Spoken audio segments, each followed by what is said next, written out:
고린도전서 11장 24절 25절 말씀입니다. 고린도전서 11장 24절 25절 우리 두 절을 함께 읽겠습니다.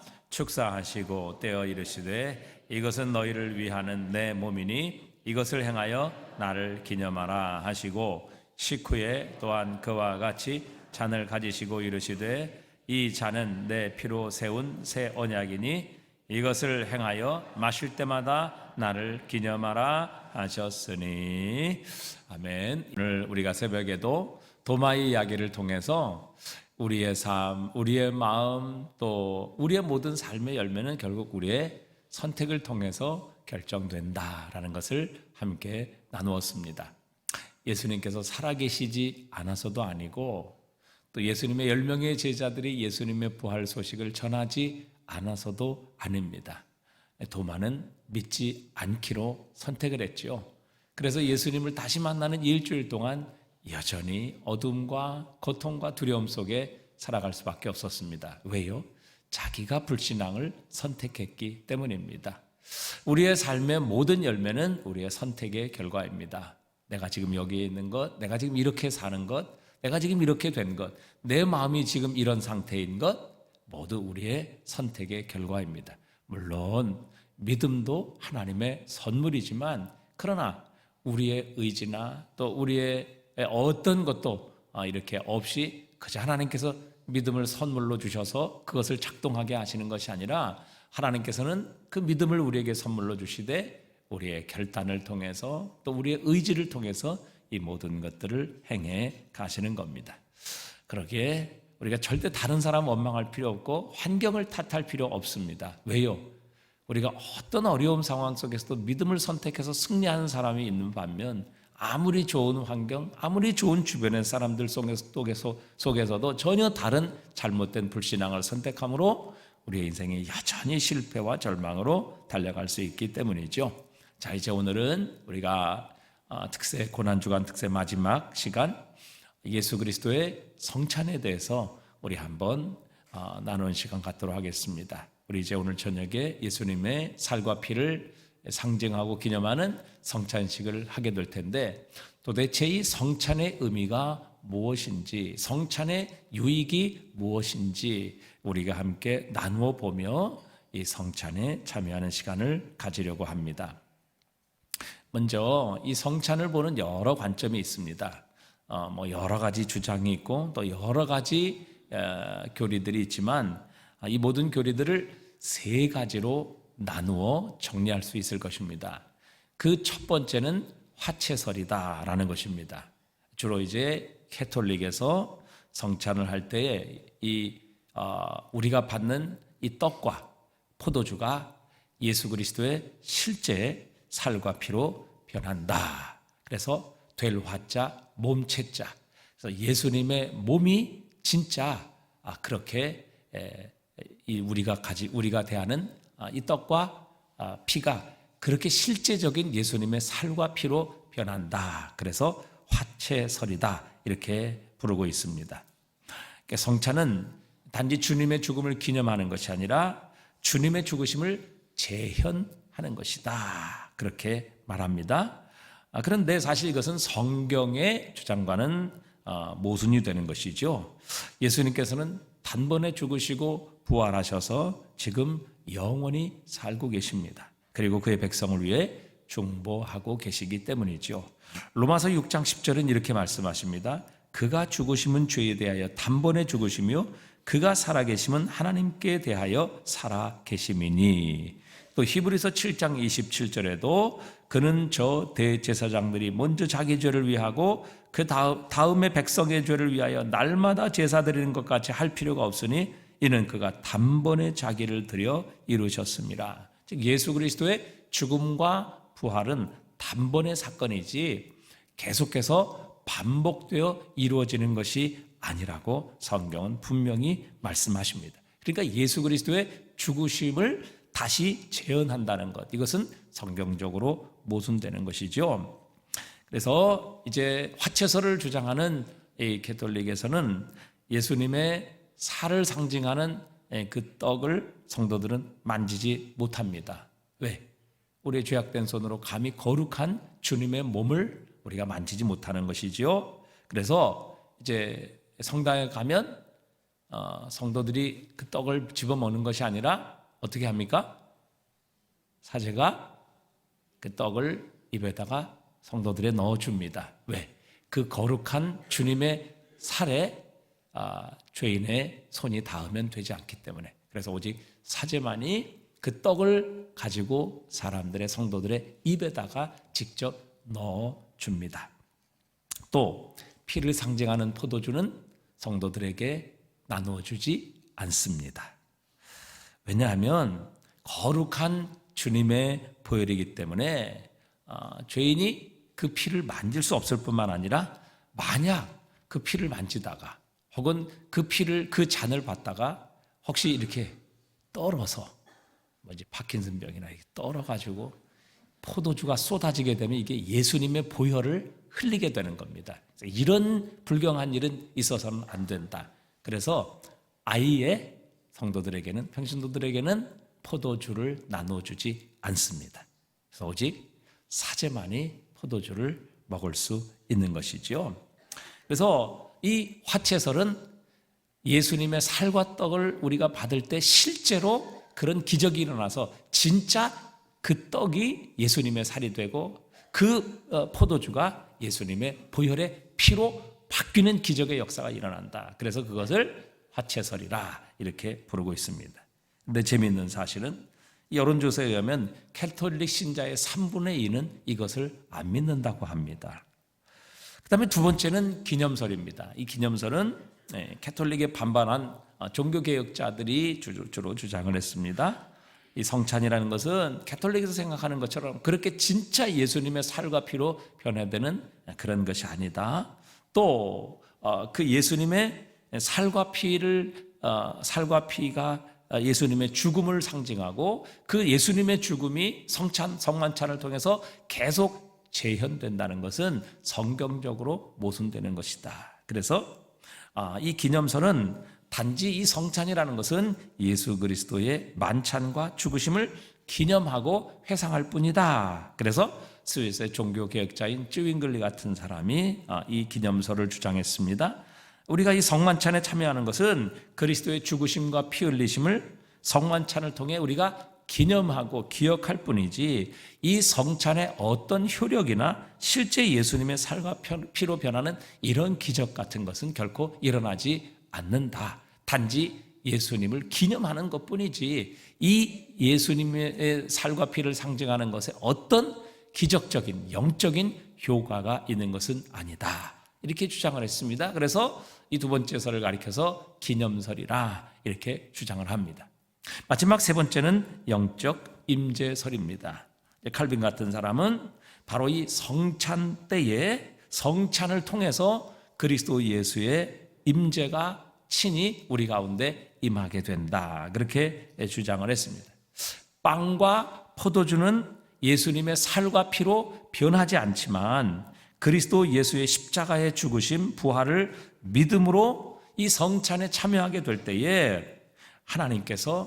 그리스도 예수께서 이 성찬식 때 성찬을 통하여 자신의 백성을 만나주시고 자신의 백성과 교제해 주신다는 것입니다. 즉 빵과 포도주는 예수님의 살과 피로 물리적으로 변화되지 않지만 성령의 역사를 통해 이 성찬식 때에 우리는 그리스도의 임재, 그리스도의 능력을 경험하게 된다는 것이죠. 그래서 이것은 화채설도 아니고 단지 기념설도 아니라 바로 우리가 성찬을 하게 될 때에 하나님의 성령께서 그리스도 예수의 임재를 우리 가운데 허락해 주셔서 그 주님을 만나고 그 주님의 능력을 이 성찬을 통해 친히 경험하게 하신다는 것입니다. 그래서 우리가 믿는 우리의 신앙의 고백, 우리 장로교 신조 웨스트민스터 신앙 고백 29장에도 보면 성만찬에 대해 설명을 하고 있는데 성만찬을 통해서 하나님께서 믿음을 가진 그리스도 가운데 임재하신다 이렇게 가르쳐 주고 계십니다. 자, 그래서 우리는 이 도대체 성만찬의 종류가 어떤 것이 있는가 하는 것을 살펴보았고, 자, 이제 우리는 이 성만찬을 통해서 하나님께서 주시는 은혜가 어떤 것인가 하는 것을 살펴보고 우리는 성만찬에 들어가려고 합니다. 사실 예수님께서 이 땅에 육신의 몸을 입고 오셨기 때문에 육신의 몸을 입은 우리는 하늘로 올라갈 수 있게 된 것입니다. 예수님께서 우리를 대신하여 십자가에 죽어 죽음으로 내려가셨기 때문에 죽음에 있던 우리는 생명으로 올라올 수 있게 된 것이죠. 바로 이것을 위해 예수님께서는 십자가에 자신의 몸을 내어주셨고 또 물과 피를 십자가 위에서 다 흘리신 것입니다. 성만찬을 통해 예수님께서는 도대체 우리에게 무엇을 주시기 원하셨을까요? 첫 번째, 성만찬을 통해서 하나님께서 우리에게 주시는 놀라운 혜택이 있습니다. 이 성만찬을 통해서 우리는 주님과 연합하는, 즉 주님과 하나 되는 은혜와 축복을 누리게 하십니다. 우리가 이 성만찬에 참여함으로 우리는 주님과 한 몸이 되게 하십니다. 그러므로 주님께서 행하신 모든 것이 우리의 행한 것이 되게 하시는 이 놀라운 혜택이 우리에게 주어지게 되는 것입니다. 우리가 믿음으로 드는 자는 그분의 보혈로 세운 새 언약이 모두 우리의 것이라는 하나님의 증명서입니다. 고린도전서 10장 16절에 보니까 우리가 축복하는 바 축복의 자는 그리스도의 피에 참여함이 아니며 우리가 떼는 떡은 그리스도의 몸에 참여함이 아니냐 이렇게 말씀하십니다. 즉 우리가 먹는 이 잔은 그리스도 예수의 피에 참여하는 것이고 우리가 떼는 이 떡은 그리스도의 몸에 참여하는 것이다 이렇게 말씀하십니다. 그러니까 우리가 그리스도의 피에 참여하고 그리스도 예수의 몸에 참여한다는 것은 바로 우리가 주님과 한 몸, 주님과 하나가 된다는 것을 의미하는 것입니다. 여러분, 우리가 주님과 하나가 될 때에 우리는 주님께서 행하신 모든 것이 우리의 것이 되게 하시고 주님의 몸에 참여하게 하시는 이 놀라운 특권을 누리게 되는 것입니다. 우리가 주님과 한 몸이 되면 예수 그리스도의 죽음이 우리의 죽음이 되게 하십니다. 우리가 주님과 한 몸이 되면 우리는 우리의 옛사람이 예수 그리스도와 함께 죽는 역사가 일어나게 하시는 것이죠. 또 우리가 예수 그리스도와 한 몸이 될 때 예수 그리스도의 부활하심과 함께 우리도 새 사람을 입게 하십니다. 그리스도 예수의 부활과 함께 우리 안에도 새 생명의 역사가 일어나게 하시는 것이죠. 우리가 그리스도 예수와 한 몸이 되었기에, 즉 예수 그리스도의 몸과 피에 참여하는 자가 되었기 때문에 예수 그리스도의 부활과 함께 우리 안에도 부활의 역사, 생명의 역사가 일어나게 하시는 것입니다. 주님께서 행하신 모든 것에 우리가 참여하게 되는 특권을 누리며 그분의 의, 그분의 죽으심, 그분의 부활의 삶이 곧 우리의 삶이 되게 하시는 것이죠. 왜? 우리는 예수님과 연합했기 때문에, 예수님과 하나가 되었기 때문에, 예수님의 살과 피에 참여하기 때문입니다. 그래서 로마서 6장 4절에 보면 그러므로 우리가 그의 죽으심과 합하여 세례를 받음으로 그와 함께 장사되었나니 이는 아버지의 영광으로 말미암아 그리스도를 죽은 자 가운데서 살리심과 같이 우리도 또한 새 생명 가운데서 행하게 하려 함이라. 만일 우리가 그의 죽으심과 같은 모양으로 연합한 자가 되었으면 또한 그의 부활과 같은 모양으로 연합한 자도 되리라. 이렇게 말씀하십니다. 세례라는 것은 그리스도 예수와의 연합을 의미하는 것이죠. 마찬가지로 예수님의 살과 피에 우리가 참여한다라는 것은 그리스도 예수와 하나가 된다, 그리스도 예수의 몸에 참여한다는 것을 의미하는 것입니다. 그래서 예수님께서 하신 모든 일이 우리의 일이 되게 하시는 겁니다. 왜요? 우리는 예수님과 하나가 되었기 때문이고 예수님과 한 몸이 되었기 때문입니다. 그래서 예수님께서 죽으셨습니다. 우리의 옛사람도 죽었습니다. 예수님께서 죽음에서 다시 사셨습니다. 그러기에 우리도 다시 살아나게 되었습니다. 우리 안에 새 생명이 시작되었습니다. 주님의 생명이 역사하고 계십니다. 예수 그리스도께서 하나님 앞에 유일한 의가 되신 것처럼 우리도 예수 그리스도로 말미암아 예수님께서 우리의 의가 되게 하십니다. 그뿐이 아니라 우리는 주님과 연합하게 되었기 때문에 주님의 능력이 곧 우리의 능력이 되게 하십니다. 그래서 마가복음 16장 15절에도 이르시되 너희는 온 전에 다니며 만민에게 복음을 전하라. 믿고 세례를 받는 사람은 구원을 얻을 것이요 믿지 않는 사람은 정죄를 받으리라. 그리고 17절에 믿는 자들에게는 이런 표적이 따르리니 곧 그들이 내 이름으로 귀신을 쫓아내며 새 방언을 말하며 뱀을 집으며 무슨 독을 마실지라도 해를 받지 아니하며 병든 사람에게 손을 얹은즉 나으리라. 그렇게 선포하십니다. 왜요? 주님께서 이 땅에 그 일을 행하셨기 때문입니다. 우리가 주님과 연합한 자가 되었고 주님과 한 몸이 되었다면 주님께서 행하신 일이 우리를 통해서 또한 일어나게 될 것이다. 주님이 약속하고 계시는 것입니다. 그 주님을 믿는 자들에게는 이런 표적이 따르리라. 우리 주님 약속하십니다. 예수님께서 하늘에 오르셔서 하나님 우편에 앉아 계신 것처럼 우리도 하늘에 올라가 주님의 오른편에 앉게 될 것입니다. 에베소서 1장 20절에 그의 능력이 그리스도 안에서 역사하사 죽은 자들 가운데서 다시 살리시고 하늘에서 자기의 오른편에 앉히사. 그래서 이 성찬의 첫 번째 의미는 바로 우리가 성찬에 참여함으로 그리스도 예수와 연합된 존재라는 것을 다시 한번 확신하는 것입니다. 하나님의 보장입니다. 하나님의 인치심입니다. 그러므로 그리스도 예수에게 일어난 모든 일이 우리의 것이 되게 하시는 이 놀라운 혜택을 누리게 하십니다. 그리스도 예수께서 죽으셨기에 나도 옛사람이 죽었고 그리스도 예수께서 다시 사셨기에 나도 그리스도와 함께 다시 살아나게 되었습니다. 내 안에 그리스도의 생명이 역사하고 계십니다. 그리스도 예수의 능력이 우리의 능력이 되게 하십니다. 그리스도 예수의 의가 우리의 의가 되게 하시는 것입니다. 그래서 우리의 모든 죄가 용서받고 그리스도 예수의 의를 힘입어 우리는 하나님 앞에 어여시 서게 되는 이 놀라운 특권을 누리게 하시는 겁니다.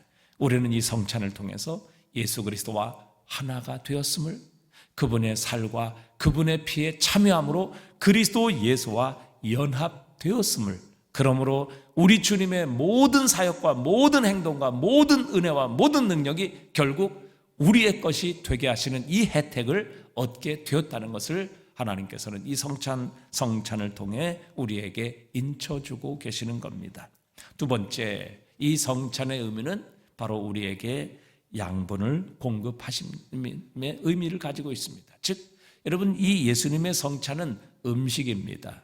음식을 먹고 배부르고 양분을 공급하는 것처럼 우리가 예수 그리스도의 성찬에 참여함으로 하나님께서 주시는 진정한 생명의 양식, 그분이 주시는 영적 양분을 공급받게 하시는 겁니다. 몇 년 전에 경남 창원의 한 빌라에서 생후 2달 된 아기를 혼자 두고 외출하고 또 수일간 분유를 토하는데도 불구하고 전혀 그 병원에도 데리고 가지 않아 결국 그 아이가 숨지게 되었습니다. 20대 엄마인데 지방법원에서 10년 선고를 받았습니다. 그러나 부산고법에서 6년형을 받아서 사람들의 분노를 자아냈죠. 출생 당시에 2.69kg였던 이 아이의 무게는 석 달이 지나 숨졌을 때에 불과 2.3kg에 불과했습니다. 태어나서 3개월 만에 이 아이의 몸은 더 줄었던 것이지요. 이 아이의 어머니는 출생신고도 하지 않았습니다. 부모에게 출산 사실을 들킬까 봐 병원도 한번 데려가지 않았던 것으로 그렇게 조사되었습니다. 아이의 사인은 영양실조였습니다. 이 아이에게 제대로 먹을 것과 분유를 주지 않아 이 아이가 굶어 죽은 것입니다. 여러분, 우리도 음식을 먹지 않으면 영양 공급이 되지 않아 죽음에 이르게 되는 것입니다. 오늘 예수님께서 제자들과 함께 나누셨던 이 만찬은 떡과 포도주는 바로 우리의 몸의 영양과 생명을 공급하는 양식입니다. 그것처럼 우리 주 예수 그리스도의 은혜는 우리 영혼의 생명을 공급하시고 양분을 공급하시고 음식으로 제공되는 것입니다. 이 성찬을 통해 우리는 하나님의 은혜로 우리의 영혼의 건강을 회복하는 것입니다. 여러분, 성찬은 배고픈 자를 위한 것입니다. 성찬은 약한 자를 위한 것입니다. 당당하고 깨끗하게 성찬을 먹을 수 있는 사람은 아무도 없습니다. 왜요? 그런 사람에게는 예수 그리스도가 필요 없는 사람이기 때문입니다. 저와 여러분, 우리 모두 다 함께 부족한 사람들입니다. 우리 모두 영적으로 허기진 인생입니다. 우리의 죄악으로 말미암아 우리는 가난하고 낙심, 불안, 세상과의 싸움, 사실 우리는 이런 영적 갈증과 또 배고픔, 또 이 모든 부족함을 멈추고 오늘 주님의 성찬 앞으로 나왔습니다. 주님께서는 이 성찬을 통해 우리에게 은혜를 공급해 주실 것입니다. 영적 양식을 베풀어 주실 것입니다. 그분의 은혜를 공급해 주실 것입니다. 그러므로 우리의 굶주린 영혼, 우리의 메마른 심령에 하나님의 생기를 부어 주실 것입니다. 이 세상에 그 어떤 것으로 채울 수 없는 우리의 영적 갈망, 영적 굶주림을 우리 주님의 몸인, 그리고 주님의 피인 그 주님의 살과 피가 되시는 바로 생명 양식으로 우리의 가난하고 배고프고 목마른 심령을 채워 주실 것입니다. 그러므로 우리 주님이 주시는 그 영적 은혜로 인하여, 영적 양분으로 인하여 우리는 세상이 줄 수 없는 진정한 만족, 진정한 배부름과 기쁨을 누리게 하십니다. 성찬은 바로 하나님께서 우리에게 영적 양분을 공급해 주시는 은혜의 통로입니다. 그것이 없이는 세상의 어떤 육적인 양식, 어떤 물리적인 것으로도 우리의 이 가란 영혼, 우리의 배고픈 영혼을 채울 수는 없습니다. 그러기에 주님께서는 그분의 살, 그분의 피를 통하여 우리의 이 가란 영혼, 우리의 이 배고픈 심령을 채우셔서 우리로 하여금 다시 살아나게 하시는 겁니다. 여러분, 여러분의 영양은 충분하십니까? 혹시 영적으로 굶주려 계시지는 않습니까? 아니, 겉은 멀쩡하고 겉은 영양이 충분해 보이지만 영적으로는 영양실조로 지금 죽어가시지는 않습니까?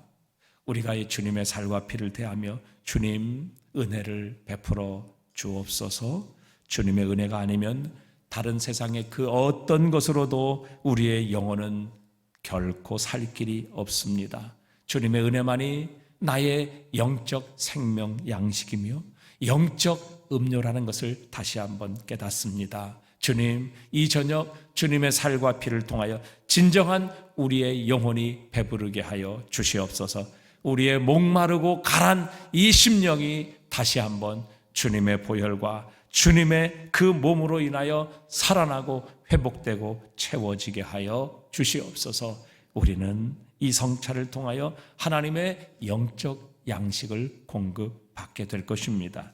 마지막 세 번째, 이 성만찬은 바로 우리 모든 성만찬을 받는 성도들이 하나임을 우리에게 가르쳐주고 계십니다. 고린도전서 10장 17절에 보니까 떡이 하나요 많은 우리가 한 몸이니 이는 우리가 다 한 떡에 참여함이라 이렇게 말씀하십니다. 그러니까 우리는 성찬에 참여하며 우리가 그리스도 예수 안에 한 몸임을 다시 한번 확신하는 것이라고 가르쳐 주십니다. 주님께서는 떡을 떼어 주시면서 이렇게 말씀하셨습니다. 마태복음 26장 26절에 보니까요, 함께 읽어보겠습니다. 그들이 먹을 때 예수께서 떡을 가지사 축복하시고 떼어 제자들에게 주시며 이르시되 받아 먹어라. 이것은 누구의 몸이에요? 예수님의 몸입니다. 예수님께서는 떡을 떼어 주시며 자신의 몸을 상징하는 떡을 제자들에게 나누어 주셨습니다. 주님의 몸이 여러 개입니까? 그렇지 않습니다. 주님의 몸은 하나입니다. 그 한 몸에서 떡을 떼어, 한 떡에서 떡을 떼어 나눠주심 같이 예수님께서는 우리 모두가 그리스도 예수 안에서 한 몸이요, 우리는 그 몸의 지체임을 분명하게 상기시켜 주십니다. 우리는 그리스도 예수 안에서 한 몸입니다. 또 마태복음 26장 27절 이렇게 말씀하십니다. 함께 읽어봅니다.